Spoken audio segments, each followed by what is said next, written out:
नमस्कार. आज आपण दोडक्याची अप्रतिम चवीची झणझणीत अशी रस्साभाजी आपण तयार करणार आहोत. अगदी सहज व सोप्या पद्धतीने तयार होणारी दोडक्याची ही रस्साभाजी तयार करून पहा. सर्वांना नक्की आवडेल. त्यासाठी आपण अगदी कोवळे असे दोडके घेणार आहोत. याच्यावरच्या आपण शिरा काढून घेऊयात आणि या पद्धतीने कापून घेऊयात आणि मध्ये या पद्धतीने काप करून घेऊयात, जेणेकरून आपण त्याच्यामध्ये छान असं सारण भरणार आहोत. सारण तयार करण्यासाठी 1 वाटी धान्याचं कूट, त्यामध्ये 1 चमचा मी कांदा लसूण मसाला, 1 चमचा लाल तिखट आणि 1 चमचा गरम मसाला घातलेली आहे.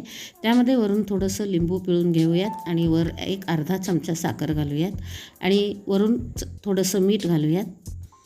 एकदम पाणी न होता पाण्याचा या पद्धतीने आपण हापका मारत या पद्धतीने घट्टसर सारण तयार करून घेऊयात आणि दोडक्याच्या या कापमध्ये अगदी छान भरून शेवटपर्यंत जाईल या पद्धतीने हे सारण भरून घेऊयात.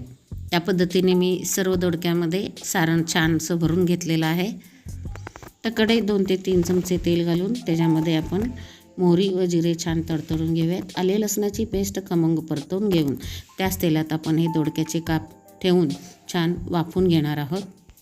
अगदी 1 ते 2 मिनिट आपण तेलात या पद्धतीने परतून घेऊन वरून चवीनुसार मीठ घालूयात आणि आणखीन 1 ते 2 चमचे तेल आपण त्याच्यामध्ये घालून परतवून घेऊन वर झाकण ठेवून हे तेलामध्ये मऊ असं वाफून घेऊयात.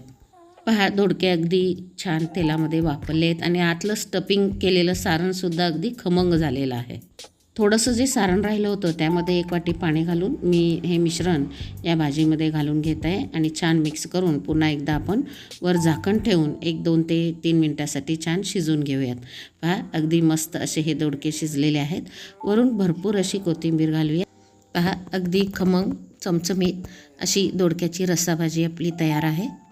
उपलब्ध साहित्यातून घरगुती पद्धतीने तयार केलेली भाजी नक्की तयार करून पहा.